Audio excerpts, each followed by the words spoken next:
In this episode, I'm talking with Lukas Krause, the CEO of SkyRun Vacation Rentals. Lukas grew the largest single-family property management company in the US and authored the motivational book, The Business of You. Now, as CEO of the franchise company SkyRun Vacation Rentals, he helps property managers overcome market challenges, grow their businesses, and thrive in a competitive landscape. As an alternative to the conventional method of starting up a vacation rental business, this is a fascinating look into the ins and outs of the franchise model. This is the Vacation Rental Success Podcast, keeping you up to date with news, views, information and resources on this rapidly changing short-term rental business. I'm your host, Heather Bayer, and with 25 years of experience in this industry, I'm making sure you know what's hot, what's not, what's new, and what will help make your business a success.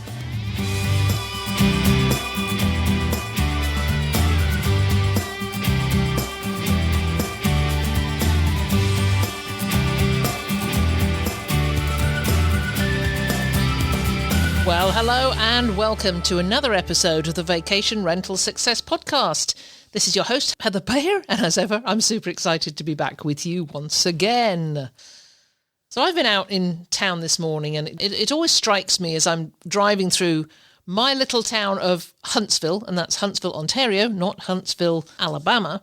It always strikes me how many coffee shops and fast food restaurants there are. And I know from my visits down south that there are way fewer fast food joints here than there are down there. But in England, we just didn't really have them. I mean, I know there's a few around now, but not many.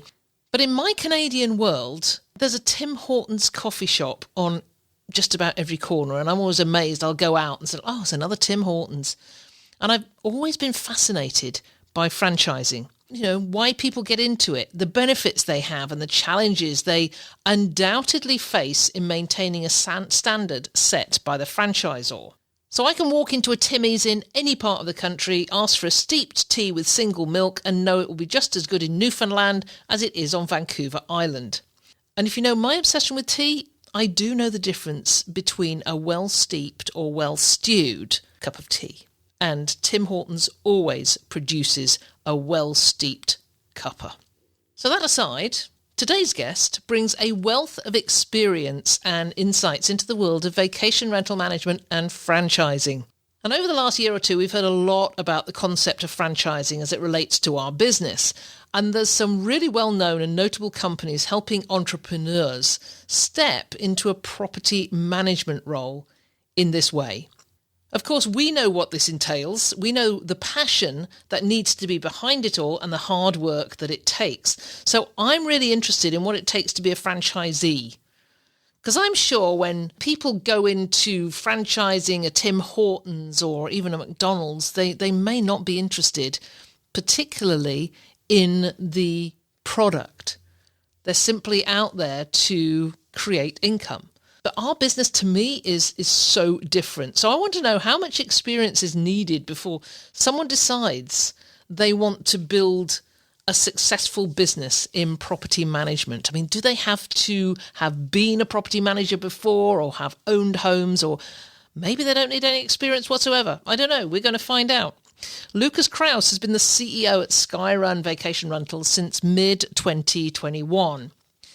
But his journey in property management began long before that. His previous company grew into the largest single-family property management firm in the US, overseeing a staggering 65,000 homes. So we're going to talk about the difference between residential and vacation rental management and how his experience of the latter translated into our short-term rental world. Lukas is also an author and educator. His motivational book, The Business of You, has inspired many to take charge of their professional lives. But today, we're diving deep into the fascinating world of franchising within the vacation rental industry.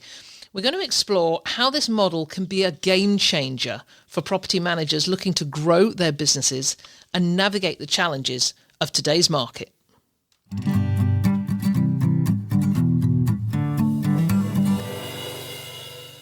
Okay, I am super excited to have with me today Lukas Krause of SkyRun Vacation Rentals. We're going to be talking about franchising today, which, as I said in the introduction, it's something I'm really, really curious about. You know, I was talking, Lukas, about Tim Hortons here in Canada, which is, you know, massive, massive franchise, and knowing that I can go to Newfoundland and get exactly the same steep tea as I can on Vancouver Island.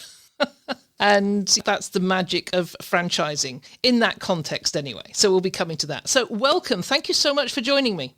Hey, thank you. Great to be here. Let's kick off with a little bit about you, where you came from. I know you managed a massive portfolio of single-family homes before you moved into vacation rentals. But tell us about that, and tell us about that transition into what I think is just such a completely different world. Oh, yes. I'll say the last, 15 years around real estate, very interesting. Went from very long-term rentals, annual leases, to corporate housing, which was a little bit of midterm type rentals, to short-term rentals. And so it's interesting how the time is changing for me here. But got into the long-term rental space in the single family or 2011 timeframe, and really led a turnaround for a franchise company and really helped them scale. And we grew it to over 65,000 single family homes under management. And what was really interesting, it was a very fragmented, unsophisticated space at the time.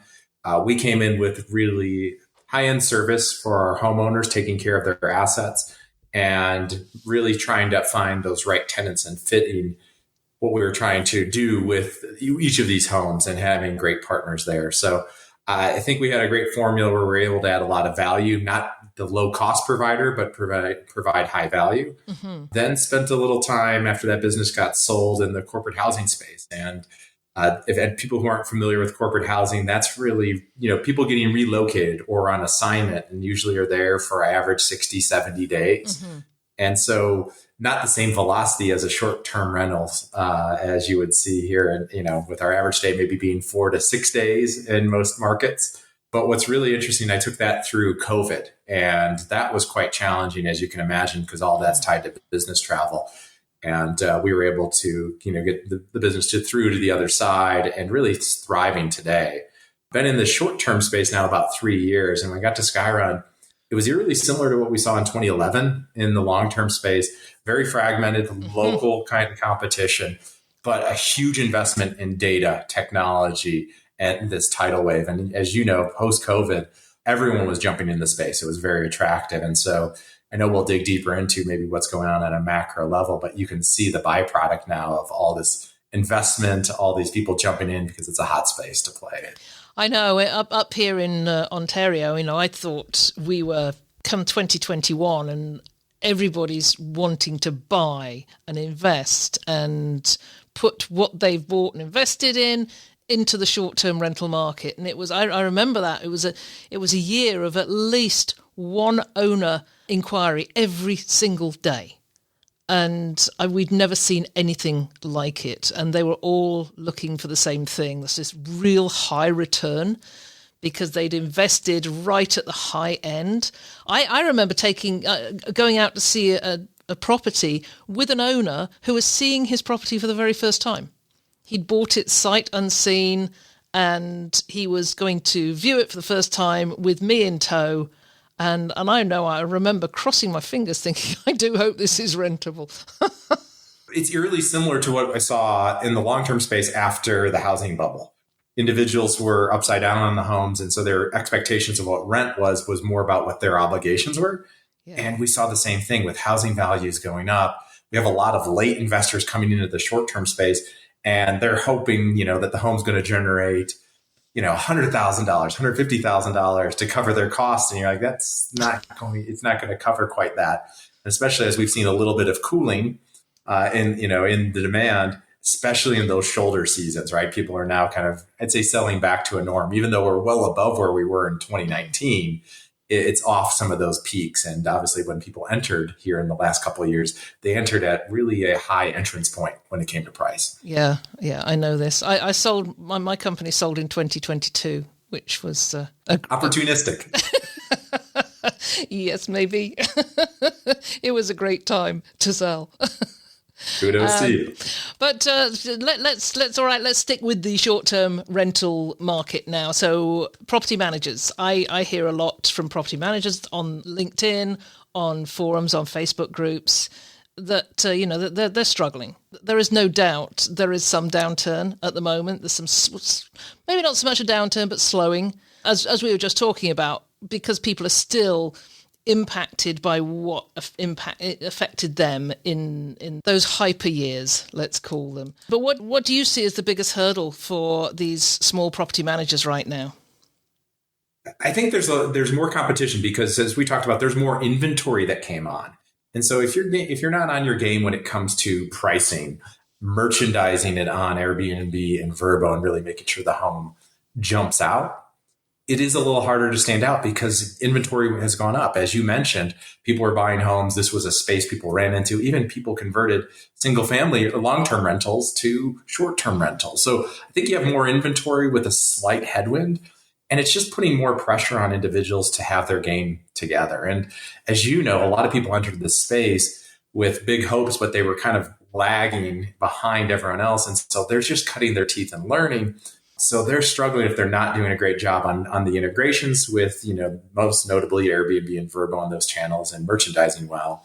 And then when it comes to sophistication with pricing, if you haven't embraced that, given there's more inventory and that we're on a slight little, we're riding the crest down on demand a little bit, it just puts pressure. If you're not dialed in, you're feeling it. Yeah. But I talked to, our system is up as a group.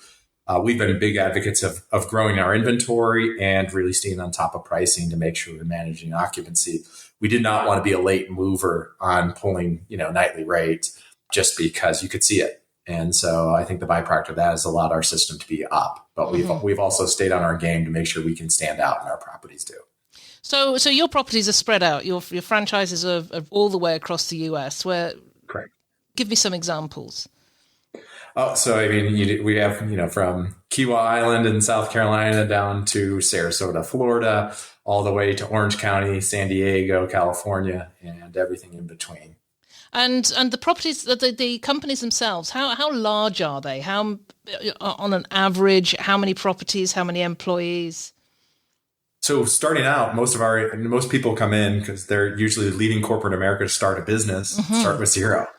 So our whole model is about helping individuals come into the space, build a short-term rental management company. And, we have individuals over 200 properties. We have individuals at zero. And it just depends on where they're at in the life cycle and supporting them.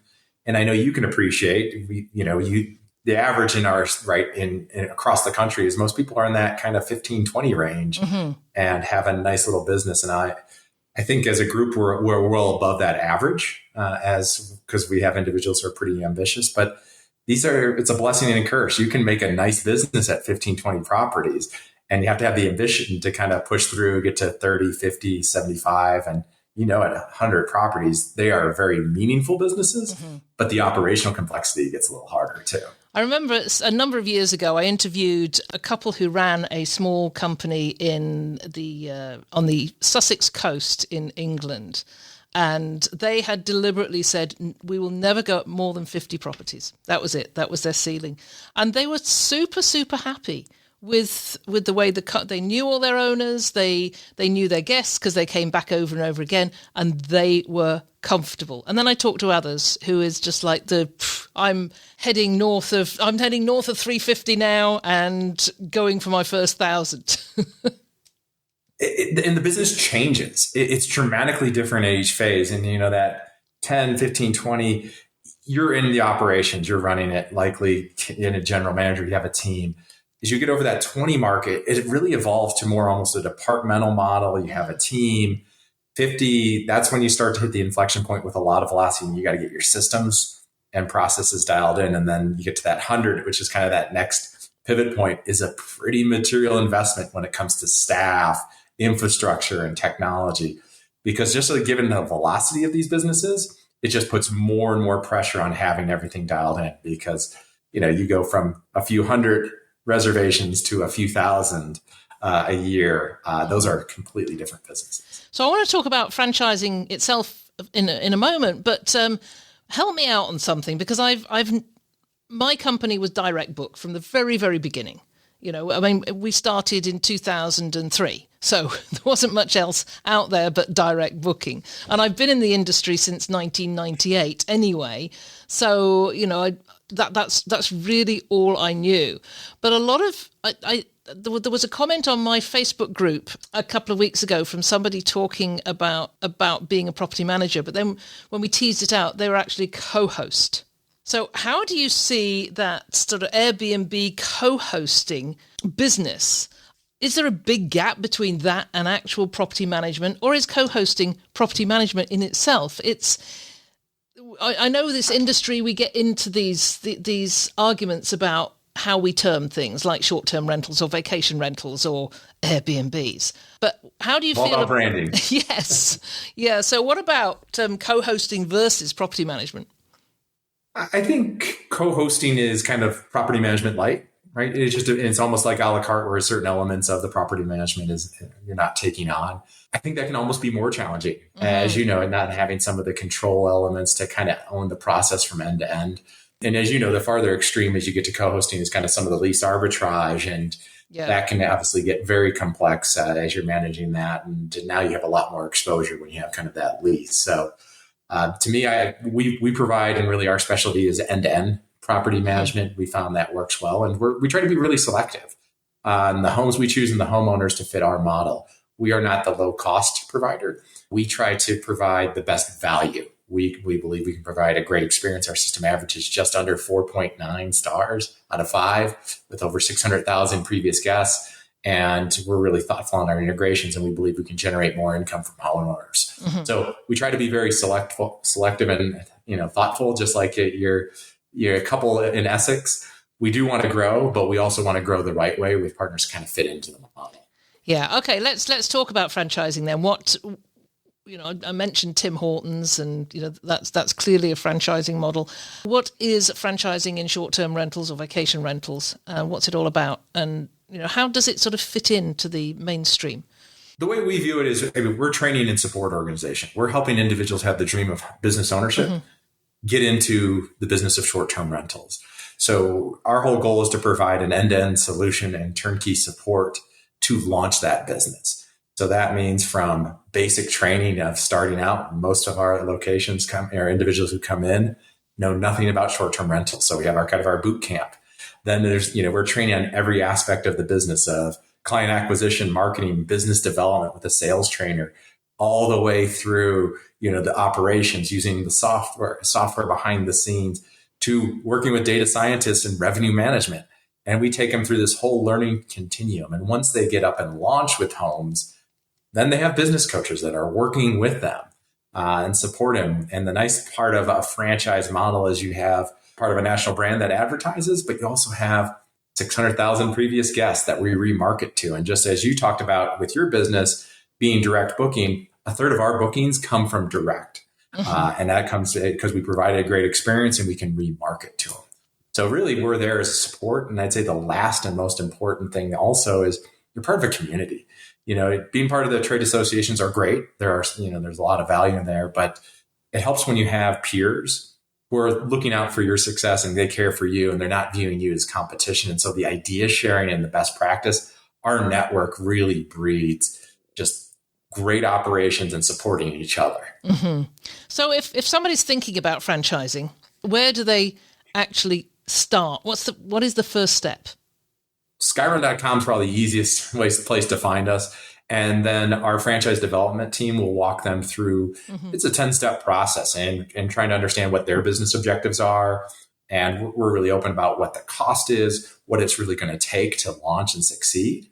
And so we take them through that whole journey, and eventually they're meeting with other franchisees to understand it. And so we try to make sure that everyone knows what they're getting into well before launching. And as you and I joked about before, getting into property management, short-term rentals, it's not for the faint of heart. This is a lot of work. And if anyone tells you it's easy, run. Yeah, but it can be rewarding. We've seen so much. I mean, certainly over the COVID period and the little bit beyond, all the, you can make millions in Airbnb without lifting a finger. This whole issue of, it's passive income. Passive it is not. I've been around, starting businesses and helped 10,000 plus people start businesses. And I've not seen one that was easy. To me, like I said, starting a business can be one of the most difficult things you can do, but also can be one of the most rewarding. And I truly do say it. I say it because we have a CEO call with prospective franchisees, and I'm like, this is not easy. And if anyone tells you, any other franchise or any other business tells you starting a business is easy, just run. They're lying to you, because it's just not. You wrote a book called The Business of You. Tell us about that and how that all ties in to how you motivate people when they come into this industry. That was a passion project. That was while I was running, real property management in the long term. We had acquired a call center business. Life was crazy. And I have this passion around development, where I take most pride in. We've been able to help multiple businesses become the largest in their industry. But the pride I really take is the lives we change and the people we help develop. The leaders and people who are promoted through that, who are running that company today, that kind of climb through the ranks. That's something that is really near and dear to my heart. Probably being the product of two teachers. I just love that learning. And I had a lot of great mentors that really helped me. And so why I put the book together was really just kind of a roadmap of treating yourself like a business if you're going to have a job, and understand that you are an entrepreneur. You are managing your own career. You're your own CEO. You're your own COO. You're your own CFO. And so it's a model for how to really manage your career and treat yourself like a business. Mm-hmm. And so it translates quite well to, starting a business, because that's if you choose the corporate America path, but it's all the same best practices that you would do if you were starting building your own business. And so we try to really create a learning and kind of growing culture. It's all about getting better. And we believe if we develop great talent, everything else kind of falls into place. Yeah. How do you help your franchisees in terms of regulations and legislation that to me, it was like whack-a-mole. Something would pop up, and then the moment you sorted that one out, there'd be something else in another area. It's not going to stop. No question. We're active on a lot of different fronts. Support can be for training on how to engage with local municipalities, things that we have seen work. So we have kind of toolkits. But we're also, if we can lend our voice and help and participate in different ways. But, we're at 48 locations, going on 50 probably by the end of the month. It's a lot of different fronts. So our local franchisees are obviously the tip of the spear and work and running that. But as you know, it takes the community. And so it does take the collective. And we really encourage about, if there's not an association in the local market, pulling together your competitors and getting everyone pushing in the same direction, and always also pulling in tangent and adjacent industries. And, the local network of realtors is very important. They have a lot vested in this, and different, associations tied to restaurants, other hospitality, they're impacted by this. Mm-hmm. So we really do think it takes the village, and we try to support our franchisees in helping them navigate it. And a lot of them have done a great job. As you know, we're in the early stages of this regulatory environment. We're seeing some get pulled back, but it's tough because it's very well intended regulations, but it's a little ill-conceived because we're trying to address a housing crisis and affordability. And, our industry doesn't even equate 1% of the inventory and the housing stock. Yeah, that's the struggle they've been having in British Columbia, of course, which is... that has a whole lot of other elements again on the British Columbia side there. Oh, yes. Yeah, we... Did you hear of the CanStay's Rental Alliance conference? I did not. It was organised by Catherine Ratcliffe, who is such a leader in this industry, but also Canadian. And it helped that her brother is a leading politician in the Canadian government. And so she actually put together a conference which was different from any other conference I've ever been to, because she pulled in politicians from across the sphere. And there were local politicians, there was a cabinet minister, and the conference was bringing together property managers and the independent hosts that were being impacted by regulations, not just in BC, but across Canada. And it was quite an eye-opener. And I think it was an eye-opener for the politicians, because all they hear is Airbnb, because Airbnb is the one that's out there saying, trust us, we're the only one. But I think for these decision makers to actually sit down at tables with ordinary people who are just running their companies and hear from them, it changed their perspective. That's the key. Yeah. That's such an important, we have found that, there's been some amazing groups that our franchisees and that we've been involved with and helping and getting with the lawmakers and helping them understand and just hearing the full picture because they're hearing some of the nuisance issues or affordability, concerns, and they don't have quite a full picture. We've found time and time again. And once we're able to do that in a very constructive way of saying, hey, we're not anti-regulations. We want thoughtful regulations that are additive to not only the industry, but the community as a whole.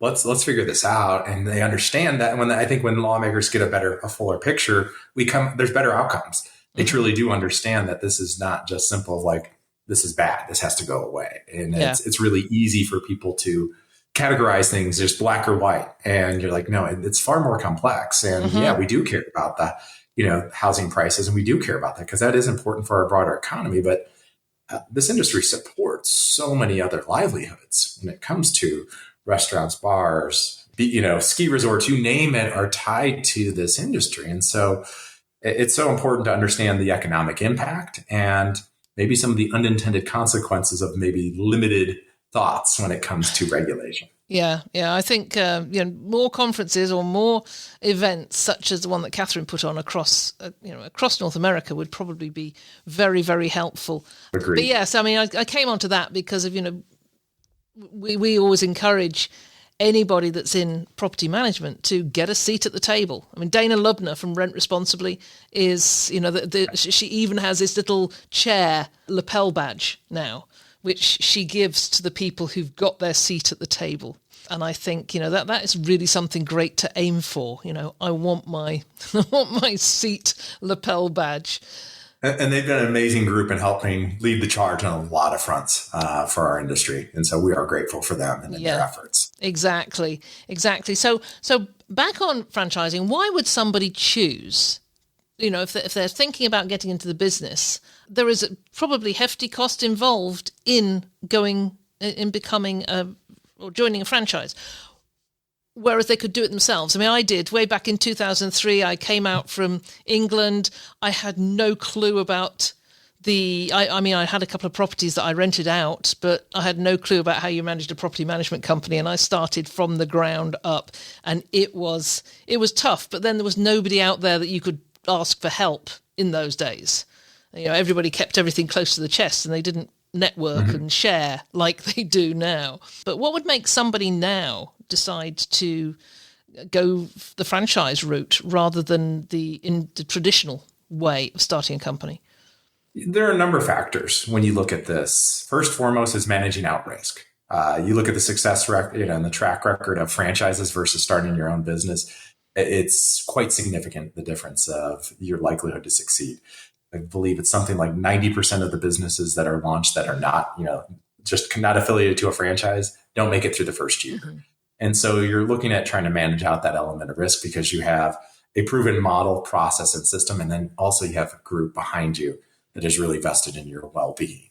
The other is it actually ends up being probably more cost effective going into it because you don't have to go through the learning curve. You buy and you pay your franchise fee.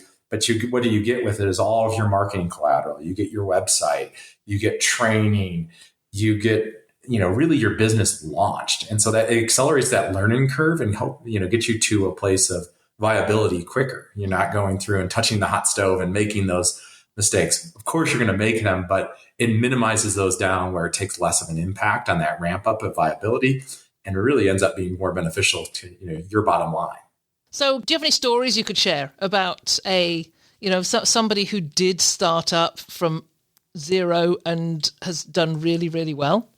Well, we have a number of great stories. I've been here now 3 years, and we didn't really, year one was not really about growing. It was kind of really working on the platform, our web infrastructure, new back-end technology. We did a brand refresh.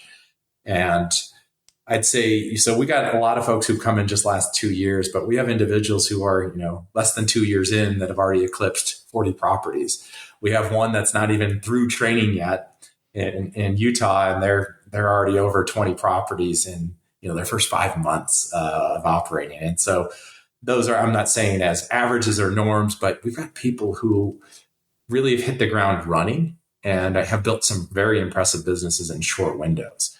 And that doesn't take away from, the individuals who predate me, who, have over 100, have over 200, and have built some massive businesses. And so, I think the way we look at it is we're trying to support individuals to grow where they want to. And as you, again, going back to your Essex examples, we have some individuals who really like having a nice lifestyle type business. Mm-hmm. They're maybe not trying to drive it to 100 properties, 150 and beyond.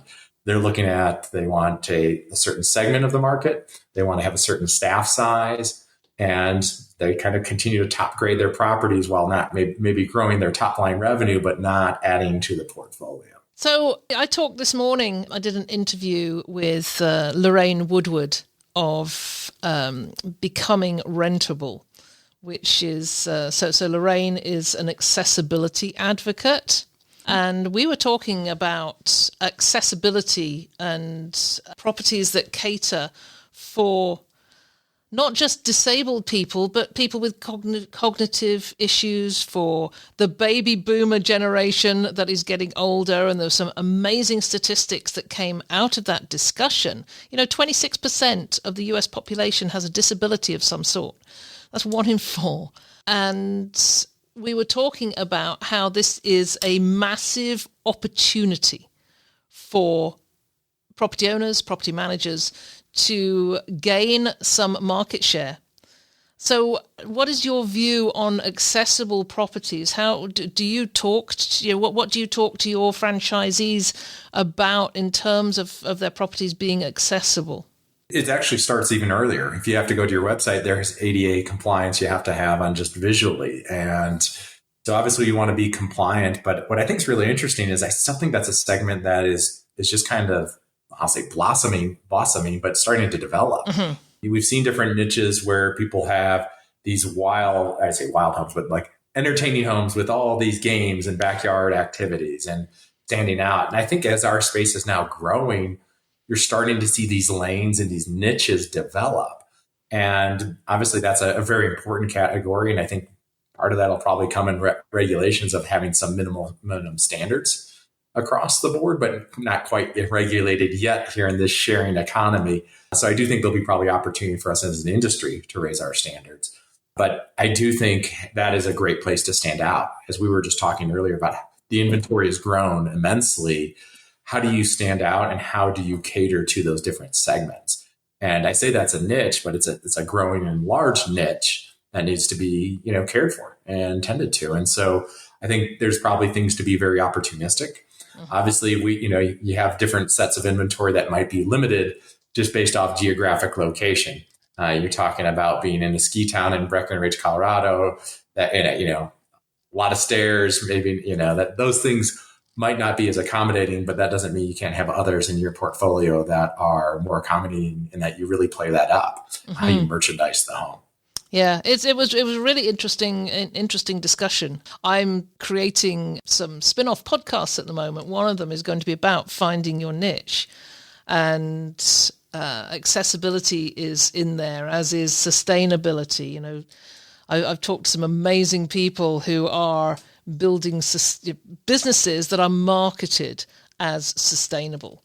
And that's yet another area. I mean, I love the whole idea. You absolutely hit the nail on the head where you said, we're into the sort of niche lanes right now because people need to be differentiating.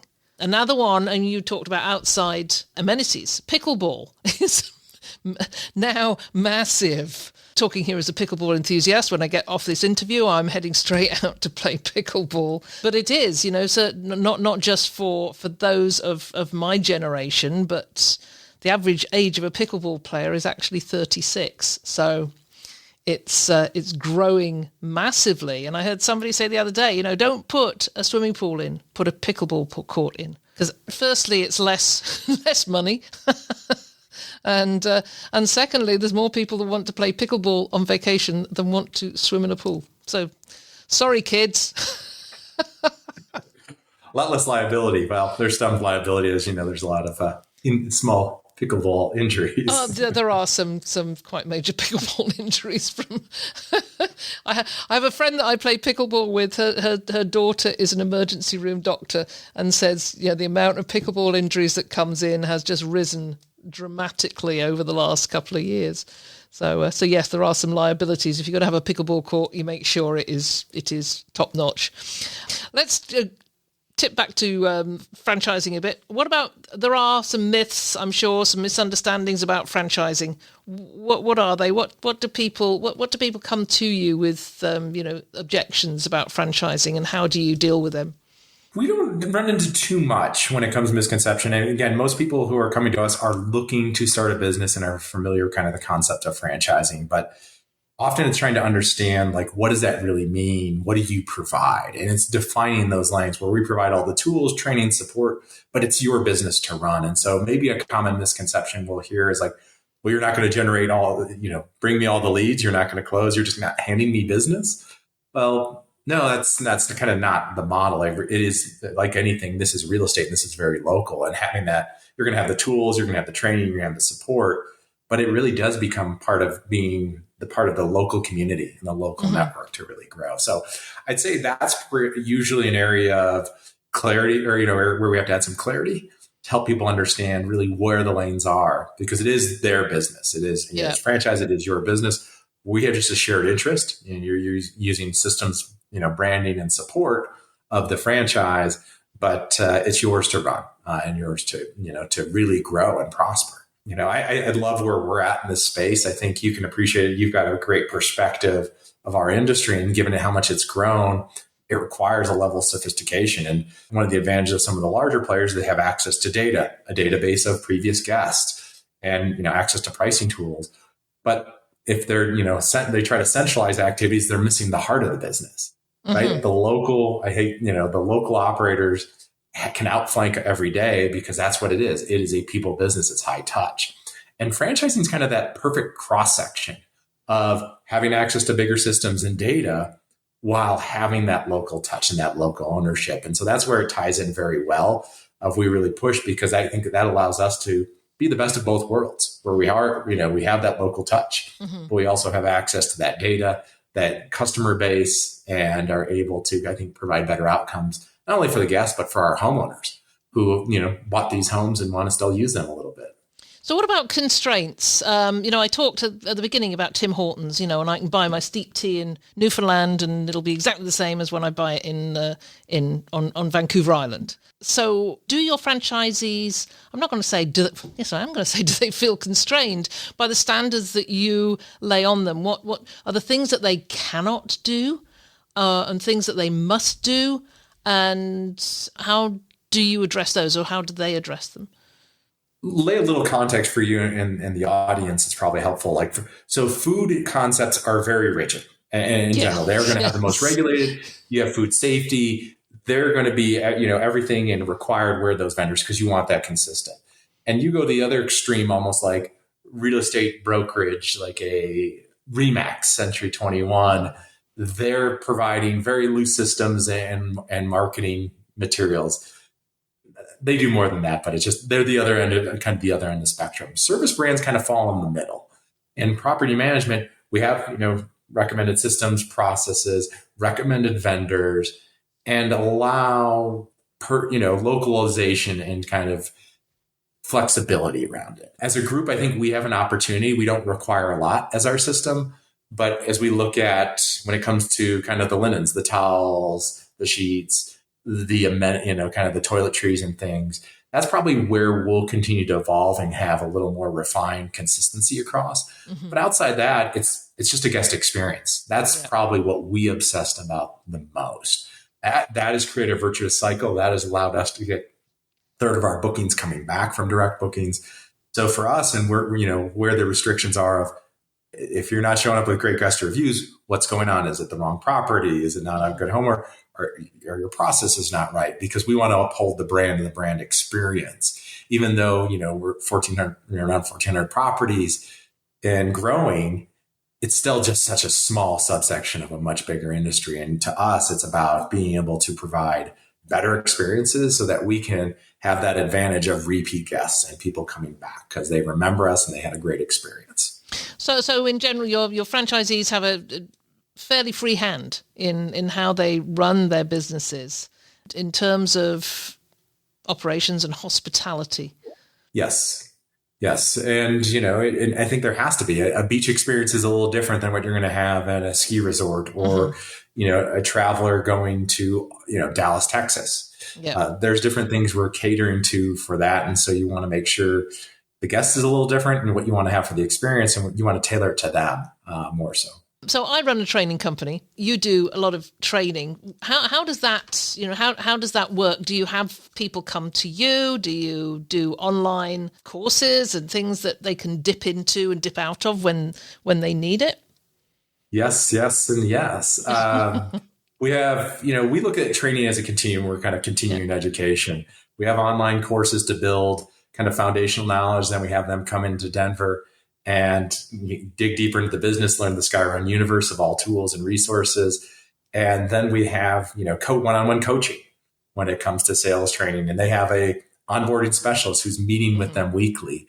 So we're really trying to support people throughout the whole life cycle. Yeah. But once they graduate from training, that's not the end.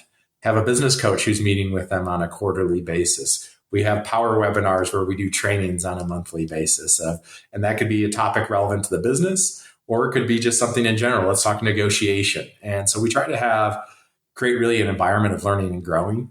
And we always take advantage of our conferences as great chances to get everyone together. And we try to be very heavy on that. Yeah. Because as you know, the business grows and it changes and the needs are and your skills are. So as we said, we try to meet and support people where they're at. We have people in a lot of different places in the life cycle. And so our real role there is to really set them up for success to get to that next level. Yeah. Talking about conferences, I mean, I know 15 years ago there was one. Mind you, 10 years ago there was only one podcast, and that was mine. And now look, there's hundreds of them. But yes, you've got to be selective too about what you go to. What do you go to? What do you recommend that conferences that people should go to? I think that it's go to as many as you can and get as much information. And I think it just depends on where you're at. If you're part of our system, we have great attendance at our events. And that's really important because it's not only about the training we're trying to provide, but creating more of the community, establishing more of those relationships. I find going to as many of the events as you can, not only for content, but what other vendor solutions out there as technology. Yeah. I mean, you see it when you go to basically the floor of the vendor partners. There's so many different, solutions out there. I find that almost as just as valuable, getting to spend time and see what is new, what is out there, keep your finger on the pulse. And then as we've talked about, there's a lot of value of just networking. Yes. And so you joke about, right, we have our industry trade associations, and then you have some of these other ones that are popping up around it. And so some of them are general, like the IMNs of the world. Some of them are now data driven, right, and pricing and revenue management. So I think it's really important is to get out there and make that investment. This is someone who kind of believes in continuing learning. So I'm an advocate of really trying to get in as many of you can. Even with, I'll say, conferences that aren't high value, you still can take something away from it and make sure it's a worthwhile use of your time. But it takes an engaged person to get that value too. It's not going to be spoon fed to you often. So you got to kind of go out there and get it and try to seek value at attending it. Exactly. I like some of the smaller ones. I'll go to the Verma conference each year because I think everybody feels they need to be there. But the smaller ones are more intimate. I went a couple of years ago, one of the first scale conferences, the Book Direct Summit in Miami, was one of the best conferences I've been to in a long time. And there were 150, 170 people there. And there was so much value in that. So yeah, you can get value in just about everything. If, as you say, if you commit to, go with intention, go with intention. Yes. I'm going to make 5 new networking friends and check out 5 new products, just some sort of intention to get you there. So Lukas, with so many franchise options out there, I say so many, I know half a dozen, though perhaps there aren't so many. How does somebody pick the right one? I think there's a lot of important things as you look at it. To me, there's a lot of great franchise brands, and we always tell that. It's got to, and the way we preface it with our prospects, it's simple. We're here to help you in your journey of deciding, is this right for you or not? Whether it's our category, us as a business. And I think it's really important to understand who you're working with. So always encourage not only, you're meeting the team and the team behind it, but you're also meeting the franchisee, the base, the other, all those people who are with you. It might be working shoulder to shoulder with you and they're launching their franchises. So asking really intentional questions of how's your franchise base engage? How do you guys share ideas? How do you work together? So that to me is really, I think, what's important. And then, the practical stuff's obvious. As you go through the discovery process, you'll see what tools, resources, and support. But as you're looking at that partner, where are they heading? What are the trajectory? Because it's not a fixed point. Yeah. And so you're making a long-term relationship. It could be 5-10 years relationship, potentially, if not longer. Is this a partner that I want to be with in the long run? I like their trajectory. It's kind of how I view it. A lot of times when you're looking at software partners, it's not just where they're at today. It's where is it heading? Mm-hmm. So to me, that's what I have seen with franchise brands, regardless of the industry, that are really thriving, have a great trajectory, a great team, but also that special X factor is a franchise base that is sharing. Mm-hmm. So you mentioned that this is a long-term relationship. It's not something you do for 6 months or a year. So how do you see the future of franchising in this industry? I think we're going to see that grow. I think we're in the infancy. As you mentioned, there are a few others that are popping up, and it's one I think really fits well in the space. As I mentioned, the best of both worlds, where you can aggregate data and have access to bigger buying power, right, for vendor partners and different things, but you still have that local touch. To me, I think franchising is a great spot. It's a great cross-section because it's been proven time and time again as these groups have tried to scale. I saw this in the long-term space. It's hard to make it really work once you get to scale, to continue scale, because you can't centralize a lot of the local effort. So you can't peel costs and get a big advantage by being centralized.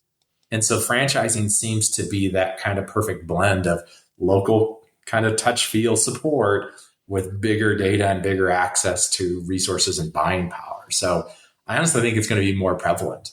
But I'm not one to think that it's going to be a consolidated industry. I think there is, again, it is truly localized, and there are a lot of great local, strong operators. I just think franchises are going to play a larger role, and you're going to see it. I don't think we're going to see as many try to continue to make the investment of going nationally and expanding their footprint outside, just owning all of their own assets. I just think that there's not as much value in centralizing. So I think franchising is kind of where we'll see future growth. So do you take on many companies that are already up and running as property management companies? Or is it not typically more people that are very new to the industry? Very new. It's individuals who are kind of corporate America transplants who got maybe displaced or just not happy with, their career trajectory and want to control their own destiny. Often, it's individuals who have a business. They've made a lot of those investments in the website and their own website. They've gone through the aches and pains. And it's funny, even though they can benefit, and I've seen this because I saw it in the long term and it was, really prevalent, was, well, I don't need you. And even if it could be beneficial, there's a pride. I started this myself. I went through the grind. So I'm not, conversions happen, but they're not really a small percentage, because in general, I think the individual who is bold enough like you to maybe leave a country and start a business and go through all of, I'll say, the brain damage of launching a business. Oh, thank you. They're not usually in a place to go, hey, let's just kind of convert that over. Yeah. Okay. How do people find out more about you and the company, Lukas? Easiest way is to go to skyrun.com. Just skyrun.com. That's brilliant. There will be information on the show notes for anybody who wants to go take a look, thinking about starting a property management business, because this podcast reaches a lot of people who just have their own properties. They're looking after their own and perhaps thinking about, where do I go from here? How do I start? How do I get out into this world? And franchising can certainly be a way forward for them. Yes, yeah, and that's where we see a lot of people who are looking at this, going, "This is a great way to scale." And as you know, being on the management side, it's a great way to scale and participate in this activity without the capital outlay of owning the assets. Mm-hmm. And that can be really challenging, I think, for individuals who have grand aspirations of getting this big portfolio. But acquiring a portfolio in today's environment, given the pricing, can be a little more challenging and not as attractive, I'll say. Well, if anyone does want to know more, then head over to skyrun.com and take a look and get in touch with them if you have an interest. Lukas, this has been a pleasure talking to you. I am now fully knowledgeable about franchising in vacation rentals. And I hope that and I'm sure that our listeners have enjoyed taking a trip down this lane. So thank you so much for joining me. Well, thanks for having us. It was great.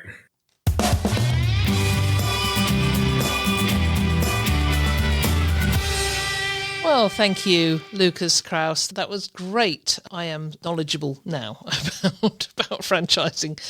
For somebody who is just starting out, who perhaps has a couple of properties and is having difficulty in scaling, then it may be worth having a conversation with Lukas and his team, or any of the other franchisors that are out there. It's definitely a way to go if you don't want to go independent, do it all yourself. And that may have been the traditional way. It's certainly the way I did it way back in 2003 when I was starting out. But I think if there had been this whole training package and website and all that stuff done for me, I think I probably would have been looking at the sort of investment costs that are involved in getting that up and running, because it sounds like the support is really, really good. So I hope you found that interesting. This episode is going to be part of a new series that we are releasing on starting a property management business. So if you are hearing this on the main podcast for the first time, then send us a message if you're interested in hearing more about the new show that we'll be producing. If you're interested in starting up a property management business, because we're going to bring you a full education program on it through the new podcast show. So get onto our mailing list and we can send you information as soon as that is released. So you can get to me at heather@vacationrentalformula.com. Well, that's it for another week.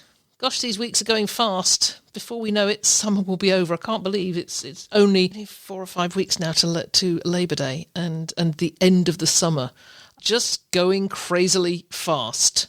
So I just want things to slow down. I want to enjoy the rest of my summer. As I mentioned in that interview, after recording this, I'm heading out to play pickleball, so I will be going out to enjoy the rest of my day outside. I hope you are, wherever you are enjoying your day and that you continue to enjoy the summer. It's been a pleasure as ever being with you. If there's anything you'd like to comment on, then join the conversation on the show notes for the episode at vacationrentalformula.com. We'd love to hear from you, and I look forward to being with you again next week.